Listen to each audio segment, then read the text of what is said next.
Page number 207 काढा बरं. चला काढा अगोदर.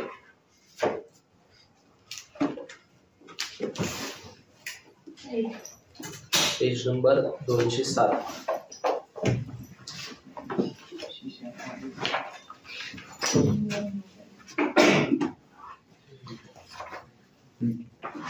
त्याच्यावरचं कोणता आहे बरं क्वेश्चन? प्रेम, वर्मा आणि शर्मा. झाले का क्वेश्चन आपल्याला? नाही ना? मग आता त्यांचं प्रमाण कसं आहे बरं? म्हणजे टोटल किती? 4. वाक्य बघा बरं काय म्हणते. 30 जून 2019 रोजी कोण मयत झाले? प्रेम. मग आता प्रेम 30 जूनला जर मयत झाले म्हणलेस, 30 जून म्हणलेस किती महिने झाला असेल बरं? किती? सुरुवात कधीपासून मोजतो आपण मोजण्याचं? 3 महिने ना. एप्रिल पासून सुरुवात होते. 30 जून म्हणजे पूर्ण जूनचा महिना आला. म्हणजे एप्रिल, मे आणि जून म्हणजे किती महिने झाले त्याला? 3 महिने झाला. नफ्याच्या आगमन किती महिन्याचं? 3 महिन्याचं. किंवा व्याज काढायचं असेल तर 3 महिन्याचं, किंवा दरमहा म्हटलं तरी 3 महिने. सगळ्या गोष्टी आता आता पहिली समाना बघा बरं काय म्हणते. प्रेमच्या त्याच्या मृत्यू दिनांकापर्यंतचा नफा म्हणते ना, म्हणजे नफ्याचं आगमन करायचं, डायरेक्ट सॉल्व्ह करायचंय. दुसरी समाना काय म्हणते? ख्यातीच आहे ना, ख्याती सुद्धा डायरेक्टच सॉल्व्ह करायचं ना आपल्या वर्गीनुसार. तिसरी समाना काय म्हणते? परिसराचे मूल्य. परिसर आहे का वरी चेक करा बरं. कराटिक. त्याच्याच पुढे काय म्हटले आणखीन? ऋणकोवर. ऋणको आहे का? कराटिक. चौथी समाना काय म्हणते बरं? प्रेमची त्याच्या मृत्यू दिनांकापर्यंतची उचल दरमहा किती होती म्हणते? 15,000. 15,000 दरमहा म्हटल्यानंतर मग उचल हे नेहमी कशातून मायनस करतो म्हणतो आपण? रोख किंवा बँक मधून मायनस करतो. पैसे कटतात ना आपले, मग ते डायरेक्टली सॉल्व्ह करतो ना. चला नंतर नेक्स्ट काय म्हणते बघा बरं इकडं. भांडवलावर व्याज, उचलीवर व्याज आहे का? ही नफा तोटा निलंबित खाते इनरला दाखवायचं का आउटरला? तेव्हा इनरला. नंतर शेवटची काय म्हणते? प्रेमला दिली जाणारी रक्कम त्याच्या वारसदाराच्या कर्ज खात्याला स्थानांतरित करा. ते नाही जरी म्हटलं तरी आपण स्थानांतरित करतोच. लक्षात तयार करा मग काय काय तयार करायचं.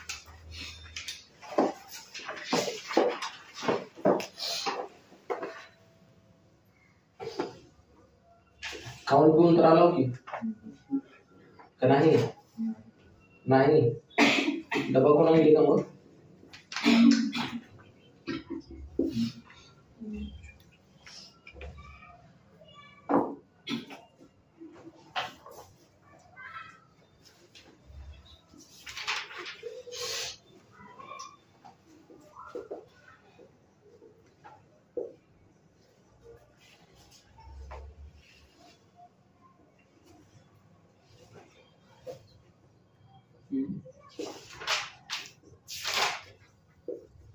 ताळेबंदाला आपण 31 मार्च तारीख टाकतो का? नाही. तर कधीची तारीख टाकायची होता मृत्यू चॅप्टर मध्ये? ज्या दिवशी त्या भागीदाराचा मृत्यू झाले ती तारीख टाकायची होतं. किती तारखेला माहीत झाले? 30 जून 2019 रोजी चाचीचे. म्हणजे याचा अर्थ किती महिने झाले त्याला म्हणून? 3 महिने. ओके. नावे समोर लिहा. लेखनाची नाव घ्या बरं. कोणकोणती आहेत बरं लेखन? प्रियंका. प्रेम नाव तर नीट घे. प्रेम, वर्मा आणि शर्मा. घेतलं? सिरियल असत आहे ना प्रेम, वर्मा, शर्मा. त्यांचं प्रमाण कसं आहे म्हटलं? 2:1. याचा अर्थ टोटल किती? 4. ओके. पहिले 204 मधले 200 कुणाचे आहेत? दुसरे 4 मधले एक हिस्सा वर्माचा आणि नंतर 4 मधले एक हिस्सा शर्माचा. तिघांमध्ये कोण मयत झाले बरं? प्रेम का? पहिलाच भागीदार गेलाय का? ओके. झाले इथपर्यंत. अगोदर ट्रान्सफर करून घ्यायचं. मग पण याच्यामध्ये बघा तयार करा काय काय म्हटले तुम्हाला बघ खाली. प्रेमचं भांडवल खाते एक तयार करा म्हटले आणि वर्किंग नोट द्या म्हटले. जे आपण रेग्युलरली प्रत्येक क्वेश्चन मध्ये वर्किंग नोट देत आहोत तेवढेच. आणि इथलं भांडवल खाते फक्त प्रेमचं तयार करा म्हटले. बाय चान्स जर समजा पाठीमाग लक्ष द्या काय म्हटल्यावर चेक करायचं तर एक्झाम मध्ये चुकू शकतात. सांगितले एक आणि आपलं तयार करायला दुसरंचा असा अर्थ होत असतं. लक्षात एक्झाम मध्ये काय म्हटलंय? वर्किंग नोट द्या. असं आपण रोज वर्किंग नोट देत आहोत. त्याच्यामध्ये फक्त तुम्हाला काय प्रेमचं भांडवल खातं तयार करा म्हटले, आलं लक्षात. पण आपण बा ती काय म्हटले त्याच्याकडे लक्ष देत नव्हतं, आणि एक्झाम मध्ये सुद्धा काय करायचं तुम्ही त्याच्याकडे लक्ष द्यायचं नाही, सगळं सॉल्व्ह करून द्यायचं, लक्षात, सुटसुटीत व्यवस्थित लिहायचं. कारण प्रेमचं भांडवल जरी काढायचं जरी म्हटलं तुम्ही, तर प्रेमला त्याच्या विषयाला नफा किती येते तोटा किती येते बघावं लागते ना. मग नफा किती येईल तोटा किती येईल कशावरून ठरते, तर पुनर्मूल्यांकन खात्यावरून ठरते. मग पुनर्मूल्यांकन खाते कशावर ठरते, बस संपत्तीत वाढाले एक घटाले देयता वाढाले एक घटाले त्याच्यावरच हे खातं ठरणार आहे ना आपलं. मग हे काढल्याशिवाय ह्याचं खातं क्लोज करता येते का आपल्याला, नाही. आणि हे काढल्यानंतरच त्याचं पुन्हा नंतर वारसदाराला किती रक्कम द्यायची ते आपल्याला कळणार आहे, लक्षात. मग त्यासाठी डायरेक्टली सगळेच तयार करायचं, डोक्याला झंझट काही ठेवायचं नाही. तर सांगा बरं आता कोणती बाजू ट्रान्सफर करायची, मग देयता. देयता बाजूची पद कुठं, भांडवलच्या जमाला, दुसरीकडे देयताला. पहिलं काय बरं, नवरा कुठे येते, देयताला. धनी नवऱ्यालाच म्हणतो ना. इनर का आउटरला बरं, किती, 20,000. खाते बिते घरचे असल्यासारखं जरा बोंबला बरं, मागत करायची लेकर नाव आपण का हो, ज्यानं बोलत नाही ती मागत करायचं आहे. बँक कर्ज, बँकेच कर्ज द्यावं लागतं ना. इनर काउंटर किती, 90,000. गुड. नेक्स्ट देवी पत्र दाखवा, पट दाखवा. इनर काउंटर आउटर किती, 10,000. इनरला कधी आणि आउटरला कधी हे तर लक्षात राहिले ना. टिक केलं तर त्याला इनरला, नाही टिक केलं तर आउटरला. नेक्स्ट संचित निधीला दुसरं नाव काय, निधी. सामान्य निधी, राखीव निधी किंवा संचित निधी असेल तर भागीदारांना आपण वाटून देतो ना. वाटून दिलेली गोष्ट भांडवलच्या कोणत्या साईडला, जमा साईडला. पहिल्या ओळीला नेहमी काय लिहितो, शिल्लक पुढे लिहितो. त्याच्यानंतर ओळीला घ्या सामान्य निधी, खाते लिहा.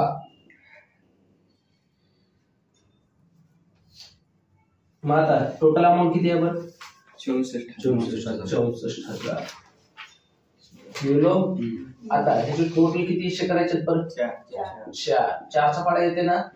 4 × 4 4 × 4 उरल्या 2 4 सक्क 24, म्हणजे किती आलं बरं, 16,000 एका हिश्श्याला. पहिल्याला 2 द्यायचे ना, म्हणजे 16 दुनी 32,000. दुसऱ्याला एकच म्हणजे 16,000, आणि ह्याला पण 16,000.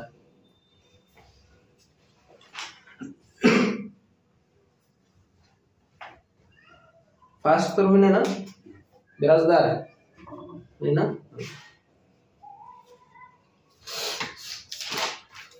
लेकराला सर्दी झाली आहे, गोळ्या वाटत बरोबर. देशी घ्या, देशी.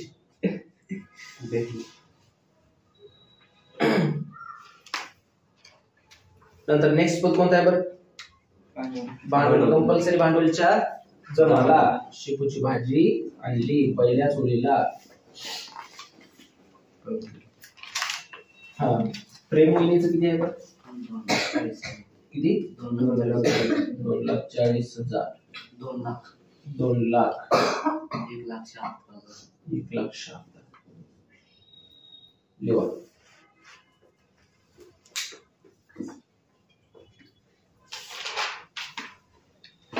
झालं. आता नंतर नेक्स्ट कोणती बाजू आहे बरं, आता संपत्ती बाजू. संपत्तीची आता सगळी पद्धत जशी पुढे दाखवतात आपल्याला संपत्तीला समावेश असेल नसेल तर आउटर. पहिलं काय बरं, परिसर. घरापाशी अंगण असते का नाही, रोज उठून बांधणं होतं सकाळी. त्याच्यामुळं किती रुपये, 2,40,000. 2,40,000 इनरला ना. नेक्स्ट युनको.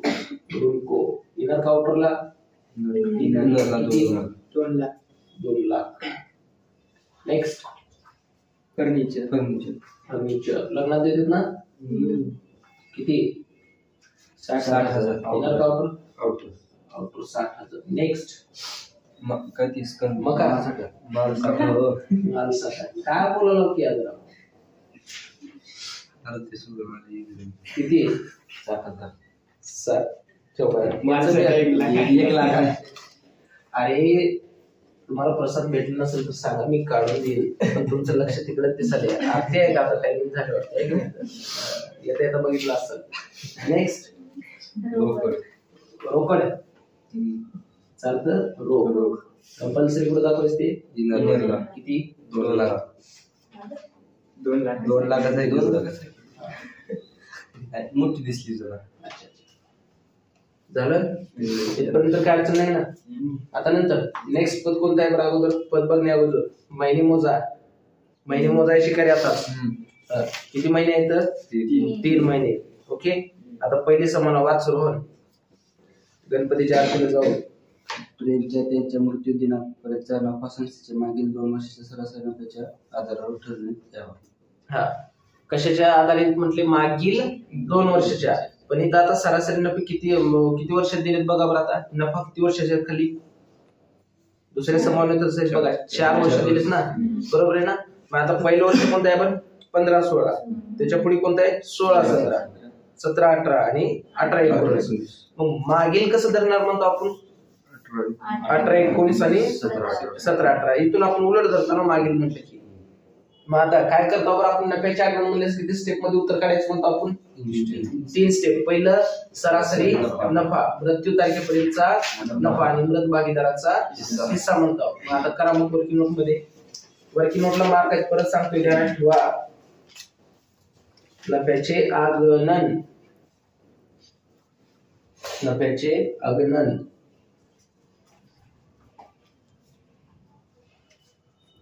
त्याच्यामध्ये पहिला नंबर 1 सरासरी नफा बरोबर काय सूत्र एकूण वर्षाचा नफा भागिले लिहा.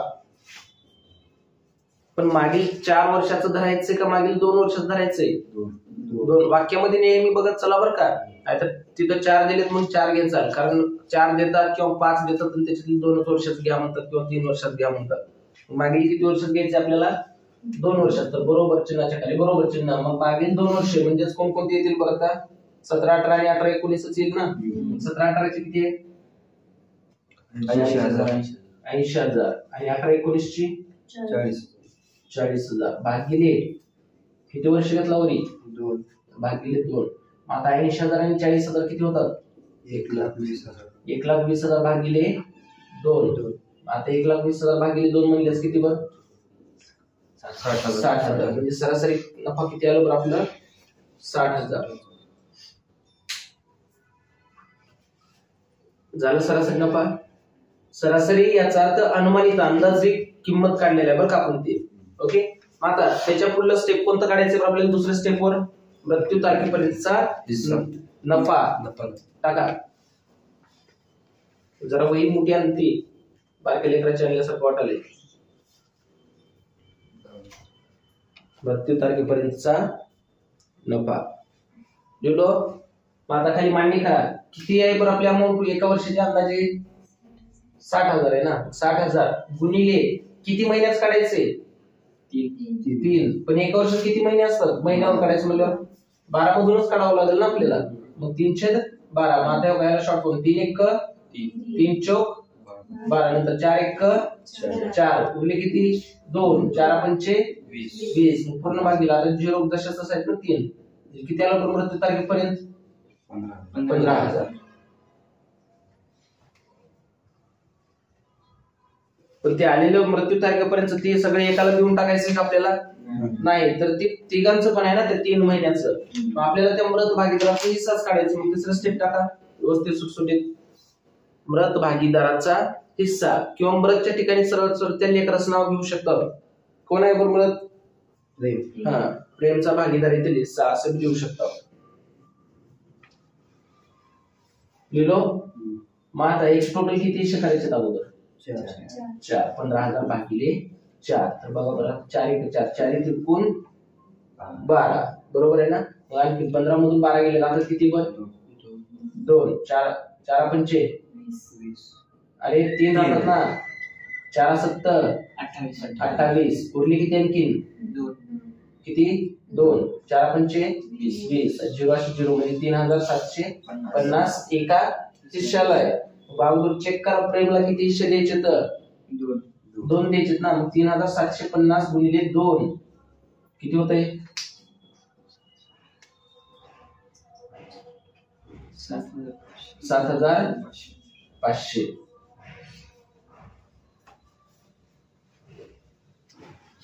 झालं. काय किलो राहतो? 15,000चे 400 किलो. 400 करायचे. 400 केल्यास त्याला 3,750. आणि त्या प्रेमला किती द्यायचे? तो 2 म्हणून गुणिले 2 केलो तर त्याला 7,500. आणि आलेल्याला उत्तराला आपण नाव काय देतो म्हणतो? नफा तोटा निलंबित खाते. व्हाईट नोट मध्ये पण नाव देत चला आलेल्या उत्तराला. नफा तोटा निलंबित खाते.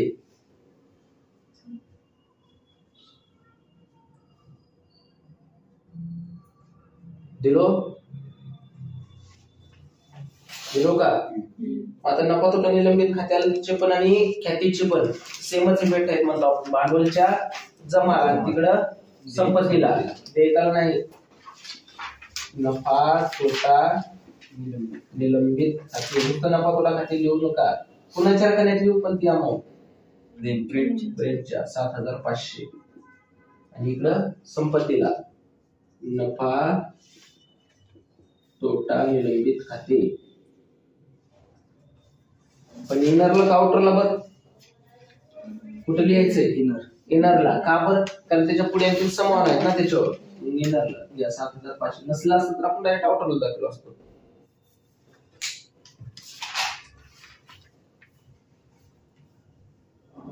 झालं. अक्षर सर्वाचा आहे.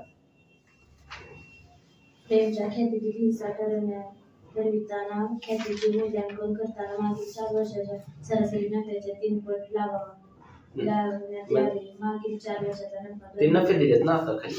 अगोदर वाक्यरचना काय म्हणते बरं? ख्यातीचा हिस्सा कसं ठरवायचं म्हणते? मागील किती वर्षाच्या पण 4 वर्ष. सरासरी नफ्याच्या पण किती पट लावा म्हटले? 3 पट. किंवा इथं असं पण वाक्य देऊ शकतात 3 वर्ष खरेदी एवढा. किती? 3 वर्ष खरेदी. 2 वर्ष म्हणले की दुप्पट. 3 वर्ष म्हणले की तिप्पट करायचे. आता सरासरी नफा काढायचं तर कशासाठी काढायचं बरं? आपल्याला ख्यातीसाठी काढायचं ना. आता नंबर नेक्स्ट पॉइंट वरती नोट मध्ये ख्याती किती ते बघू अगोदर. ख्यातीचे आगणन.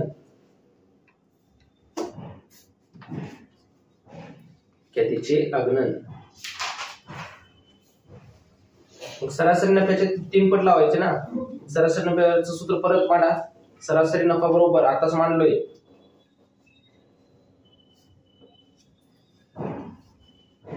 एकूण वर्षाचा नफा भागिले एकूण वर्ष.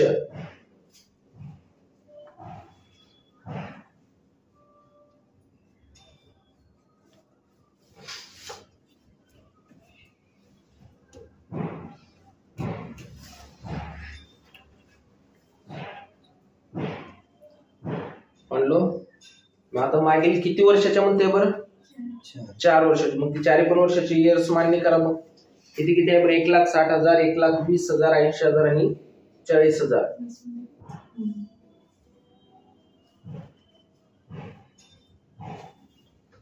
4 लाख रुपये बरोबर ना. आता सगळ्याची बेरीज किती येईल बघ खाली? 4 लाख भागिले किती करचाल बर? 4. म्हणजेच किती येईल बघ सरासरी? 1 लाख. सगळ्याची वरील बेरीज केला असं मी केलं बरं. कोणी लिहिलं नाही. सगळ्याची बेरीज किती आली? 4 लाख भागिले 4. खाली सरासरी किती आलं आपलं? 1 लाख. मग सरासरी नफ्याच्या किती पट लावायचंय? 3 पट. म्हणजेच गुणिले 3 केल्यास किती येते बरं? 3 लाख. याचा अर्थ आपलं काय निघालं? ही ख्याती. पण कशाची? संस्थेची. आता ही सगळी ख्याती त्या प्रेमला देऊन टाकायचे का? नाही. तर ही सगळ्या संस्थेची म्हणजे सगळ्यांची आली आपल्याला. आता त्याचे किती हिस्से करायचे बरं आपल्याला? 4. मग आता 3 लाखाचे बघा बरं. 3 लाख भागिले 4 बरोबर. 4 एका 4 4 7 28 उरले किती? 2. 4 पंचे 20. मग आता इथे 0 किती आहेत बरं? 3 0 दशांश. म्हणजे किती आलं बरं? 75,000 एका हिश्श्याला. तर त्या बाबाला किती हिस्से द्यायचे? तर 2. तर गुणिले 2 म्हणजे किती येते बरं? 75,000 गुणिले 2 म्हणल्यास 1.5 लाख. 1,50,000 आलं. त्याला नाव काय देणार? कुणाची ख्याती निघाली? जेव्हा मग तिथं प्रेमची ख्याती.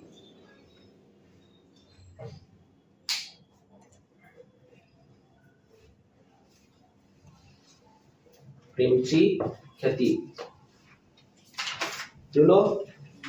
मग आता ख्यातीचे पण इफेक्ट निलंबित खात्यासारखेच आहेत ना. दाखव मग. ख्याती खाते कुणाच्या रकान्यात लिहू बरं? प्रेमच्या. किती? 1,50,000. आणि इकडं पण ख्याती. याला 4 ते 5 ओळी सोडा. नफा तोटा निलंबित खात्याला सुद्धा ख्याती खाते. की इनरला दाखवायचं काउंटरला बरं ख्याती. कुठं दाखवू ख्याती? इनरला काउंटरला? काउंटरला. इनरला कधी दाखवतो? जर आपलेकन म्हटलं तर. आपलेकन नाही म्हटलं काउंटरला. 1,50,000. नफा तोटा निलंबित ओळी सोडलात ना.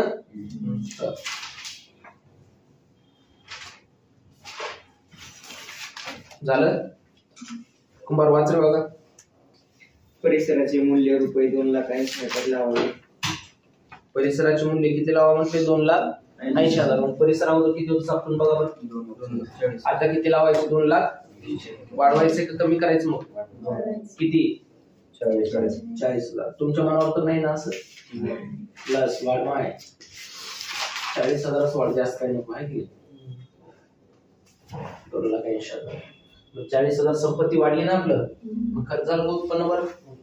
उत्पन्न मूल्यांच्या कोणत्या साईडला दाखवणार? जमा साईडला दाखवा. मग इथं काय म्हणता येतो? कशामध्ये वाढ झाली? परिसर खाते. किती वाढले? 40,000. जेवढं प्लस किंवा जेवढं मायनस केलं होते फरकच तेवढं पुनर्मूल्यांकन खात्याला गेला.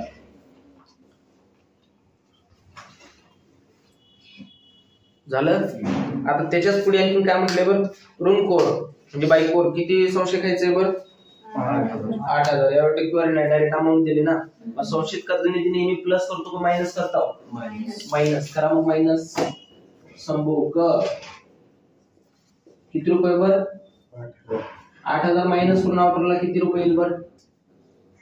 1,92,000. काही 2,08,000 येते. आता संपत्ती वाढली का कमी झाली? खर्च झाला का उत्पन्न? तर पुनर्मूल्यांच्या नावेला संभोग खाते. किती? 8,000.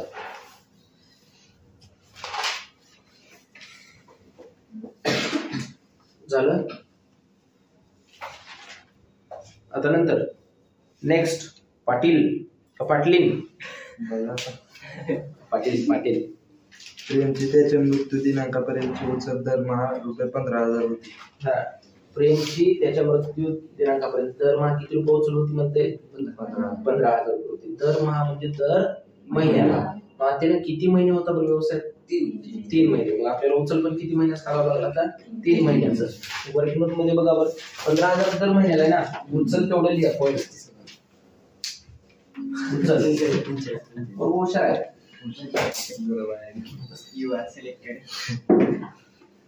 उचल लिहिलं ना.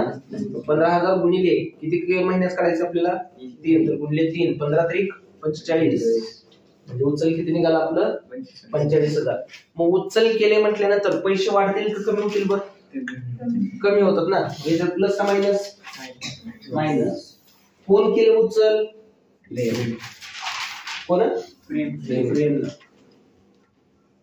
नाव तर एवढं सुंदर दिले तरी सुद्धा म्हणायला लागलं प्रेमची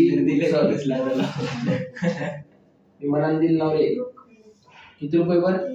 45,000. रोख मधून वजा करून आपल्याला किती येते?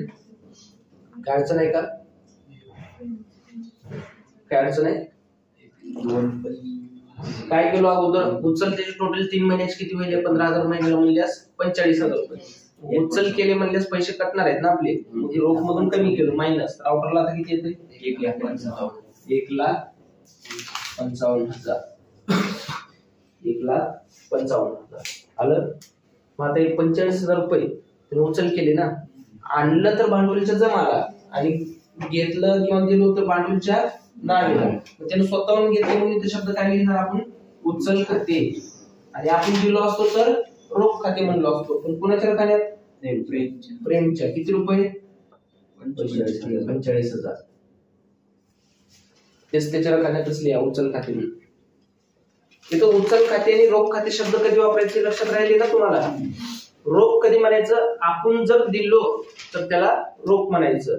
आणि त्यानं स्वतःच घेतलं तर तेव्हा त्याला शब्द काय वापरायचं? उचल वापरायचं. झालं. नेक्स्ट बिराजदार. भांडवलावर वार्षिक 10% द्यावयाचे आणि उचलीवर रुपये 4,000 व्याज आकारण्यात यावे. हा, भांडवलावर वार्षिक किती टक्के म्हणते बरं? 10%. उचलीवरचा आता आपल्याला नवीन आहे ना, पण भांडवलावर प्रत्येक गोष्टी मध्ये झाले वाटते आपल्याला. आता भांडवलावर व्याज अगोदर बघायचं. तुम्ही भांडवलावर व्याज असेल किंवा उचलीवर व्याज असेल, नेमकं तिघांच्या पण काढत बसताव का?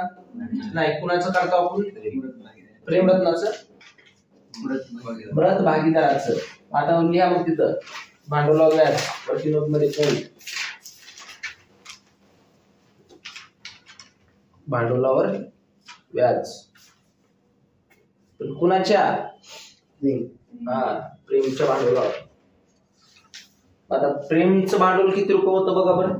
2,40,000. ते कुठलं गेलं हे पण लक्षात ठेवा. 2,40,000 गुणिले किती टक्के? 10% ना. 10 भागिले 100 टक्केवारी 100 मधून काढतात. मग 10% म्हणजे 1 0 कट करून उत्तर किती येते?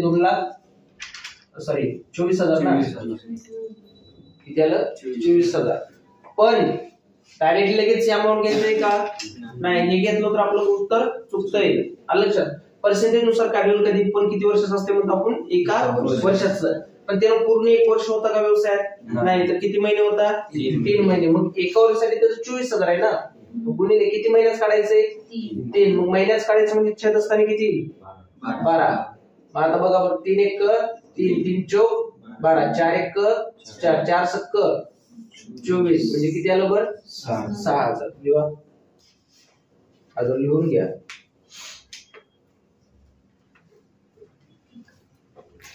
झालं.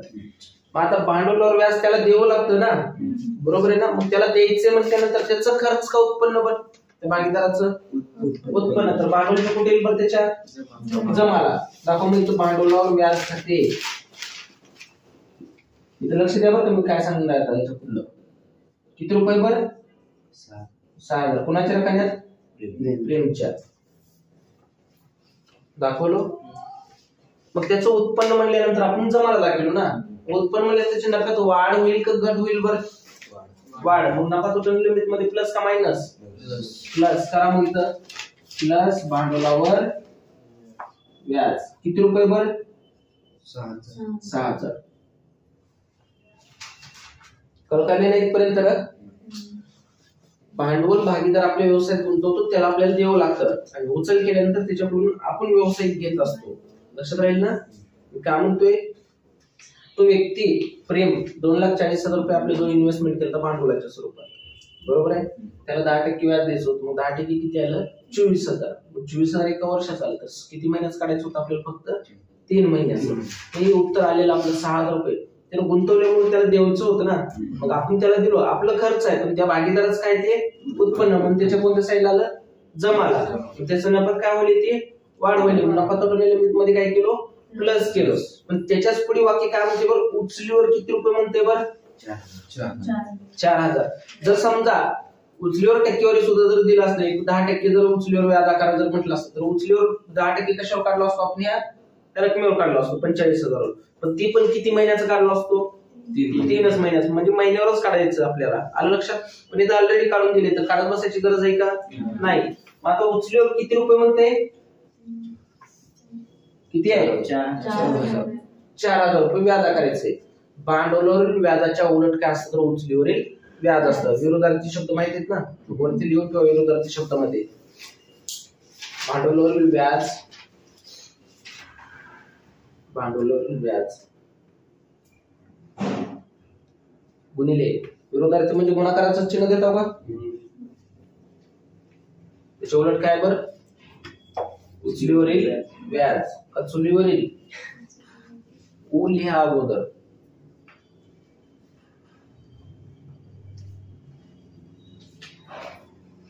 झालं.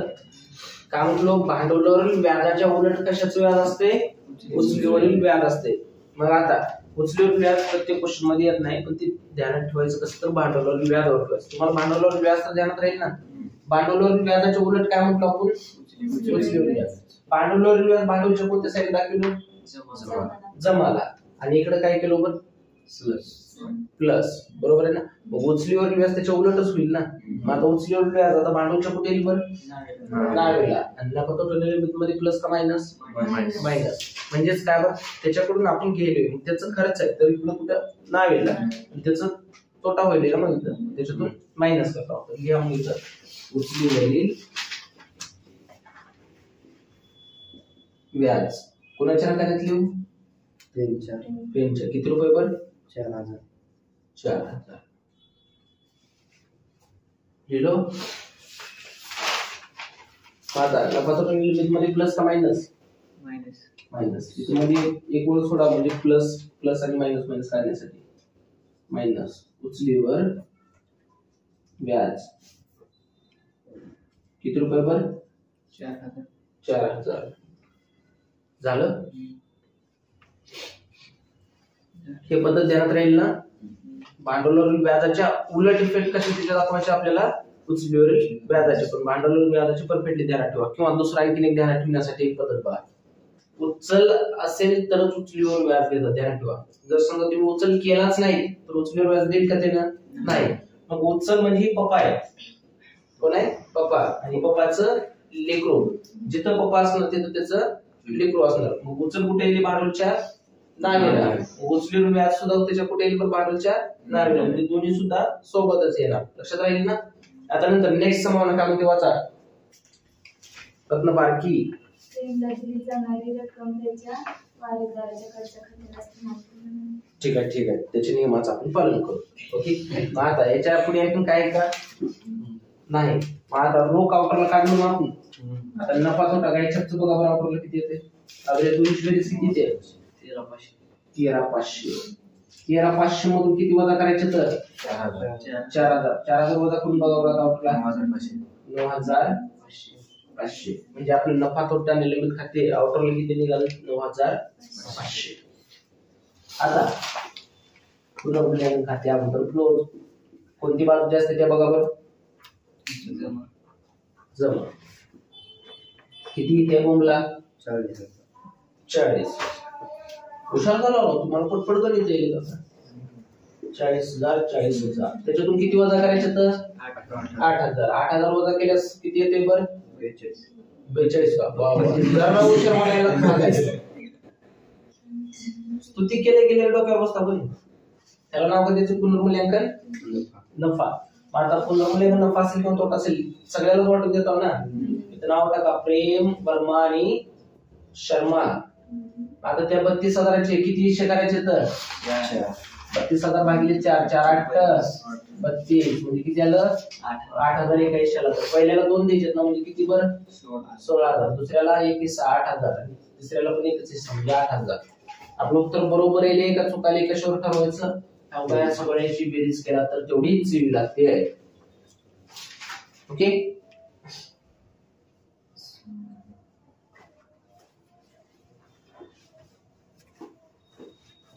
झालं का?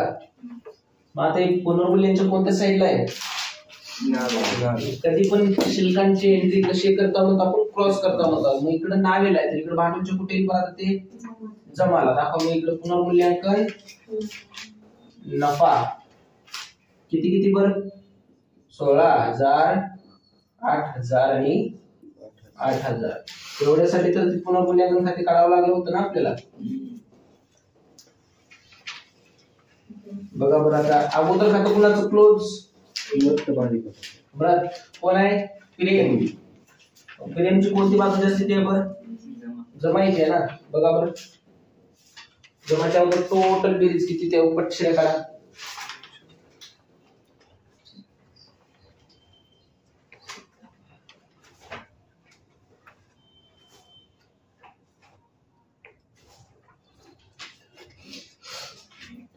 यात 1,50,000 आहे ना. पटपट बघा.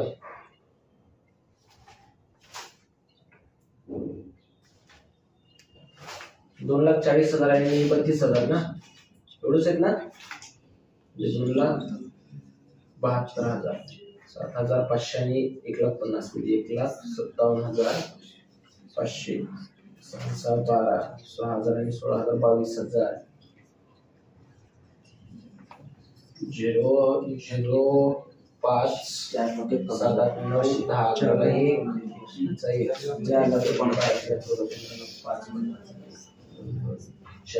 4,51,500 जेव्हा मी 4,51,500 इकडं पण 4,51,500. आता त्याच्यातून किती मायनस करायचे बघ 45 आणि 4 म्हणजेच किती 49,000च ना. एकूण एवढा 50 मधून 49 गेले त्याच्यातले 1,000 राहिले आणि ती 1,500 किती रुपये होतात बरं 4,02,500. 4,02,500 त्याला नाव का देत आहोत वारसदाराचे कर्ज खाते.